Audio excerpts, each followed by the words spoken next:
7월의 설교 주제는 무엇이 미래를 결정하는가입니다. 주제에 맞춰 오늘은 부르짖음이 미래를 만든다 라는 제목으로 말씀을 나누겠습니다. 많은 사람이 미래를 불안해하죠. 고도로 발달한 과학 문명의 시대를 살면서도 여전히 많은 사람이 운세나 점술과 같은 미신에 의존합니다. 문명의 발달이 인간의 불안을 해결해 주지 못하기 때문입니다. 그러나 하나님의 사람들에게는 미래를 대비한 확실한 길이 있습니다. 그것은 하나님께 부르짖는 것입니다. 하나님은 부르짖는 성도에게 응답하시며 크고 놀라운 일을 나타내신다고 본문 말씀을 통해서 가르쳐 주고 있습니다. 그러면 하나님은 부르짖는 백성에게 무엇을 약속하실까요? 이 3절에 있는 말씀을 화면에 보시면서 같이 읽어보겠습니다. 너는 내게 부르짖으라. 내가 내게 응답하겠고 내가 알지 못하는 크고 은밀한 일을 내게 보이리라. 아멘. 하나님께서는 내가 내게 응답하겠고 내가 알지 못하고 크고 은밀한 일을 내게 보이리라 약속하십니다. 하나님은 우리에게 쉬지 말고 기도하라고 말씀하십니다. 바꿔 말하면 하나님은 우리의 기도를 쉬지 않고 들으시는 분이라는 뜻입니다. 이 땅에 유력한 한 사람을 만나려고 해도 엄격한 자격과 절차 확인이 필요하며 극히 제한된 만남의 시간이 허락될 뿐입니다. 그러나 만군의 주 여호와 하나님은 우리에게 언제든지 만나주시겠다고 말씀해 주십니다. 그래서 부르짖으면 응답하겠다고 호소하십니다. 이처럼 기도는 성도의 영광이며 특권입니다. 왜냐하면 성도가 기도하면 하나님께서 우리가 알지 못하고 크고 은밀한 일을 보이시겠다고 약속하고 계시기 때문입니다. 기도는 우리가 현재 알지 못하는 하나님의 깊으신 뜻이 어디에 있는지, 하나님께서 얼마나 놀라운 일을 행하시는가를 알게 해줍니다. 이집트에서 나와 약속의 땅 가나안 향해 나아가는 이스라엘을 이끌었던 모세를 생각해 보세요. 모세는 하나님의 능력을 바라보며 이스라엘을 인도하지만 홍해라는 거대한 물살을 만나고 이집트 군대가 뒤를 쫓아오는 상황에서 앞으로 전진하지도 뒤로 후진하지도 못하는 상황에 처해 있었습니다.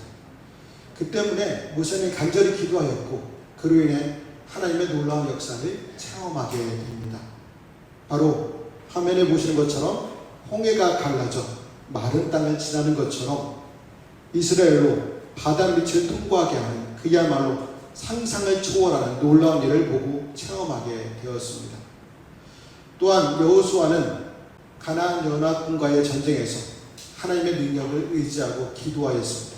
그때 태양과 달이 운행을 멈추고 적들을 다 물리치기까지 그대로 하늘에 머무는 기상천외한 일을 체험하게 됩니다. 이러한 모든 역사는 하나님께서 기도하는 자들의 간구에 신실하게 응답하시는 분, 우리가 헤아릴 수 없는 크고 은혜로운 일들을 이루시는 분임을 깨닫게 됩니다. 이러한 사실이 보여주듯이 기도는 하나님의 행하시는 크고 놀라운 일을 체험하는 통로입니다. 하나님께서는 기도하는 자의 삶의 능력으로 역사하십니다. 기도하는 자에게 지혜를 주십니다. 그로 인해 우리는 하나님의 크신 능력을 알고 싶으십니까? 또 하나님께서 우리에게 말씀하시고자 하시는 것을 확실히 깨닫기를 원하십니까? 그렇다면 우리의 입을 열어 하나님 향해 부르짖으며 기도해야 합니다. 기도할 때 전능하신 하나님께서 우리의 기도에 응답해 주실 줄 믿습니다. 그래서 우리는 항상 하나님께 기도하는 삶을 살아가야 합니다. 왜요? 기도는 모든 성도들을 향한 하나님의 명령이기 때문입니다. 이사야 55장 6절 말씀을 보면 너희는 여호와를 만날 만할 때에 찾으라. 가까이 계실 때 그를 부르라 하였습니다. 어떤 사람들은 기도를 축복을 여는 통로로만 생각하여 자신들이 필요할 때만 기도하는 사람들이 있습니다. 틀린 것은 아니지만 그 이전에 기도는 성도들을 향한 하나님의 명령이라는 사실입니다. 기도는 성도들이 자기에게 필요하다고 생각하는 때에만 기도하는 것이 아니라 항상 해야 하는 의무입니다. 그렇다면 하나님께서는 왜 성도들에게 기도를 명령하셨을까요? 하나님께서는 사람의 마음과 생각을 감찰하여 모든 것을 아시는 분이십니다. 그래서 하나님께서는 우리가 기도하기 전에 우리의 필요가 무엇인지 다 아십니다. 그런데도 하나님께서는 응답의 약속을 주시면서 기도하기를 명하시고 있습니다.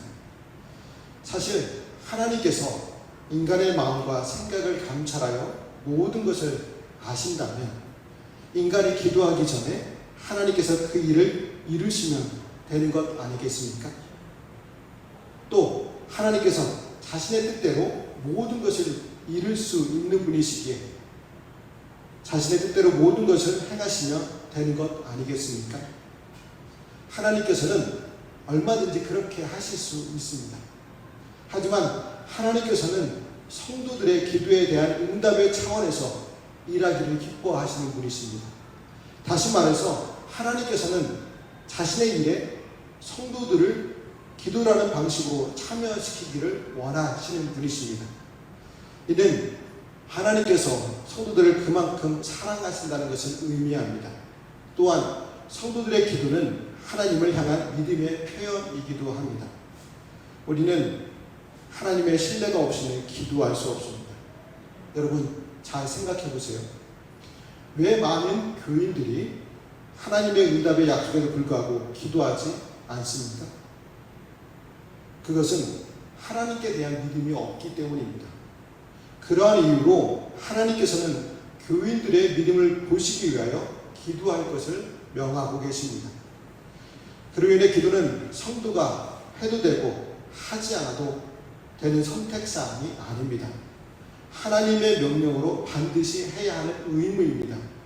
그리하여 우리는 항상 하나님께 기도하는 삶을 사시기를 바랍니다.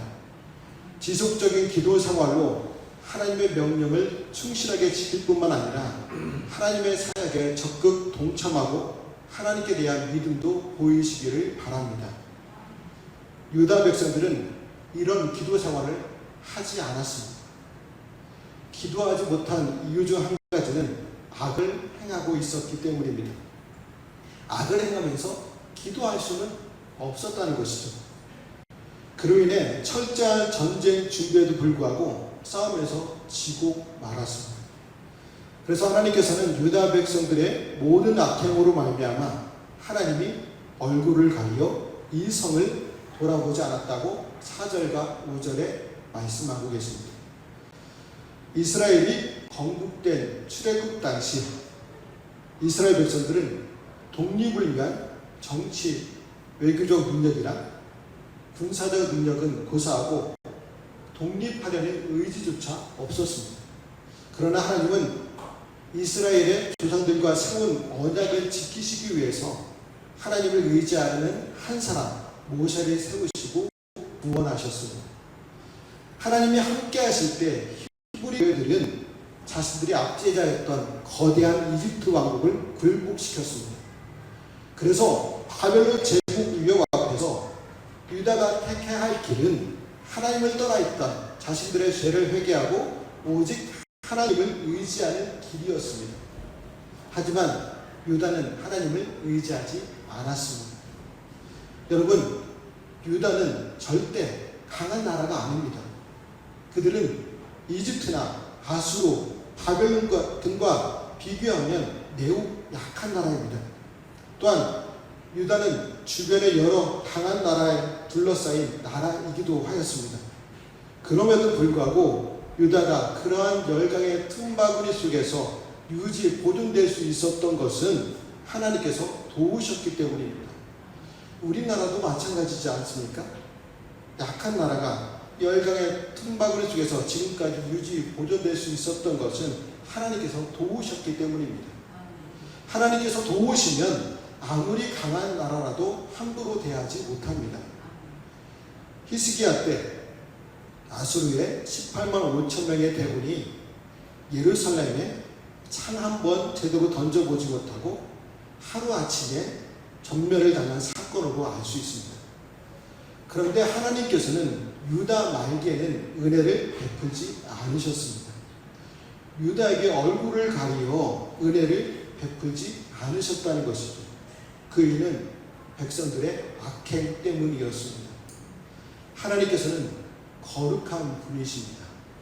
그래서 아무리 자기 백성이라고 하더라도 악을 행하면 가까이 하실 수가 없습니다.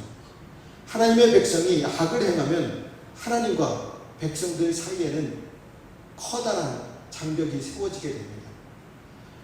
사람 관계도 마찬가지입니다. 아무리 친한 사이라 하더라도 누군가의 잘못으로 인해 관계가 깨어지면 그 사이에는 장벽이 세워져 서먹서먹한 관계가 되어버리고 맙니다. 유다 백성들은 바벨론 군대의 포위 공격 앞에서 자신들의 능력으로 담을 쌓았습니다. 아무리 강한 바벨론이라 하더라도 견고한 성벽과 자신들의 방어망을 뚫지 못할 거라고 생각하였습니다. 그런데 그 벽은 허탄하고 의가치한 담이었습니다. 겉으로 보면 성벽을 견고하게 하기 위하여 담을 쌓았지만 그것은 하나님을 무시하고 외면하는 담이며 하나님의 은혜를 차단하는 담이었습니다. 그로 인해 바벨론 군대에 성을 내어주고 처참하게 패할 수밖에 없었습니다. 마찬가지로 우리가 악을 행하는 것은 우리를 도우실 하나님의 얼굴 앞에 담을 쌓는 것과 같습니다. 만약 우리가 하나님을 신뢰하지 않고 우리의 힘과 능력만을 믿고 하나님 앞에 끊임없이 악을 고집한다면 어떻게 되겠습니까? 우리는 실패자, 패배자로 전락할 수밖에 없습니다. 여러분 기억하십시오. 의로우신 하나님께서 살아계시는 한 악을 행하면서 진정한 성공과 승리를 기대할 수는 없습니다. 우리는 하나님의 도우심과 은혜가 아니고는 절대 승리나 성공을 이룰 수 없습니다. 우리의 악행으로 우리를 향하신 하나님의 얼굴 앞에 담을 쌓지 마시기를 바랍니다. 우리를 향하신 하나님의 얼굴 앞에 담을 쌓지 않을 때 하나님께서는 우리를 고치십니다. 우리 6절 말씀도 같이 읽어보겠습니다. 그러나 보라 내가 이 성읍을 치료하며 고쳐 낫게 하고 평안과 진실이 풍성함을 그들에게 나타낼 것이며 제약으로 인하여 파괴된 예루살렘 성에 대한 하나님의 치유의 약속입니다. 예루살렘은 제약으로 인하여 하나님의 얼굴을 앞에 두고 담을 쌓고 하나님으로부터 멀리 떠나갔을 때 파괴되고 살리개의 현장으로 바뀌게 됩니다. 예루살렘은 누가 보아도 다시 회복될 수 없는 성이었습니다. 그 성은 다시 회복되기에 상처가 너무도 깊었습니다.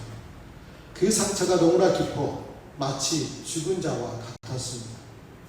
하나님께서는 그와 같은 예루살렘을 치유하여 다시 회복시키신다고 약속하십니다. 그런데 하나님께서는 예루살렘을 다시 회복시키시는데 어떤 조건도 달지 않고 있습니다. 하나님께서는 은혜로 예루살렘을 치유하시고 회복시켜 주셨습니다. 이러한 예루살렘의 회복은 영적으로 보면 죄로 인하여 치유될 수 없는 치명상을 입은 인생들에 대한 예수 그리스도의 치유를 말합니다. 우리는 죄악으로 인해 하나님과 단절되고 치명적인 상처를 입고 있었습니다. 이 세상에는 이러한 인생을 치유할 자가 없었습니다. 그런데 하나님께서는 죄로 인하여 치명적인 상처를 입고 신음하며 멸망당한 인생들을 불쌍히 여기셨습니다. 그래서 하나님께서는 가망 없는 예루살렘을 찾아가 그 상처를 치유하며 다시 회복시키신 것처럼 이번에는 인생들을 치유하여 구원하기 위하여 우리들 가운데로 찾아오셨습니다. 그 일은 지금으로부터 약 2000년 전 예루살렘에서 일어났습니다. 약 2500년 전 예루살렘을 치유하기 위해 예루살렘을 찾으신 하나님께서는 택한 백성들을 치유하기 위하여 약 2000년 전에 예루살렘을 다시 찾으셨습니다. 특별히 하나님께서는 두 번째로 예루살렘을 찾으실 때에는 아주 특이한 방법으로 찾으셨습니다. 어떤 특이한 방법으로 찾아오셨을까요? 바로 성육신의 방법으로 찾아오셨습니다. 성육신은 하나님께서 인간의 몸을 입으신 것을 말하는 것이죠. 하나님께서는 성육신의 방법으로 예루살렘을 찾으신 것은 인생들을 제 상처로부터 치유하기 위해서는 죄 없는 인간으로 인간을 대신하여 죽으셔야만 하였기 때문입니다. 이처럼 성육신을 통하여 예루살렘에 오신 하나님께서는 누구십니까? 바로 우리 주 예수님이십니다. 예수님은 성자 하나님으로서 죄의 치명적 상처로 인하여 영원히 멸망한 우리 인생을 구원하기 위해 오신 분이십니다. 우리는 여기서 우리를 향한 하나님의 놀라운 사랑을 발견할 수 있습니다. 이 사랑이 우리를 살게 하였습니다. 이 사랑이 우리를 멸망의 자식에서 하나님의 나라의 자녀로 살게 하였습니다. 이 사랑이 불안과 고통 속에서 사는 우리로 평강을 누리며 살게 하였습니다. 우리는 이러한 하나님의 사랑에 감사해야 합니다. 특히 우리를 구원하기 위해 사람이 되셔서 우리 가운데 찾아오시고 자신의 희생한 성자 하나님의 사랑을 잊어서는 안 됩니다. 우리는 이러한 하나님의 사랑에 감사하며 찬양을 드려야 합니다. 하나님을 위해서 자신의 모든 것까지 아낌없이 드려야 합니다. 그럴 때 우리 가운데 하나님의 회복하심으로 즐거워하는 소리, 기뻐하는 소리가 다시 들리게 됩니다. 사람은 잃고 나서야 누리고 있는 것들의 소중함을 깨닫곤 합니다. 특히 우리가 일상에서 숨쉬듯 당연하게 누리고 있는 것들이 더욱 그렇습니다. 지난 몇 년 우리는 전염병으로 일상을 잃었고 마음대로 사람을 만나 식사하며 교제할 수 있다는 것, 마음껏 모여 예배할 수 있다는 것이 결코 당연한 일이 아니었음을 알게 되었습니다. 우리 삶에는 전염병보다 더 광범위하게 지속적으로 삶을 파괴하는 병이 있습니다. 바로 죄입니다. 유다는 죄로 인해 일상의 평화를 잃었습니다. 그러나 하나님이 회복하시는 그날에 그들의 성급에 평화로운 일상의 노래가 가득하게 됩니다. 이와 같이 성도들은 앞으로 이 세상 마지막 때에 인간이 최초로 타락하기 이전 곧 에덴의 낙원의 모습으로 회복하는 상태로 나아가게 됩니다. 인간이 타락하기 이전에 에덴의 낙원이 어떤 곳이었습니까? 그곳은 죽음이 없는 곳이었습니다. 인생에 지구가 없는 곳이었습니다.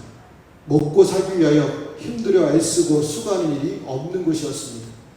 모든 것이 풍족하고 슬픔과 염려와 두려움이 없는 곳이었습니다. 하나님과 더불어 동행하며 자유롭게 하나님과 교제하는 곳이었습니다. 하지만 인간이 타락하여 이 모든 것들을 한순간에 다 잃어버렸습니다. 그래서 지금은 온갖 인생 질곡 가운데서 고통을 당하며 원치 않는 죽음을 경험해야 합니다. 참으로 인생은 그 자체가 고통이며 허무입니다. 그러나 하나님께서 앞으로 우리를 구원하십니다. 그로 인해 인간이 타락하기 그 이전의 상태로 회복하십니다. 아담과 하와가 에덴에서 누리던 그 모든 복을 누리게 하십니다. 물론 현 세상이 낙원으로 회복되는 것을 의미하지는 않습니다.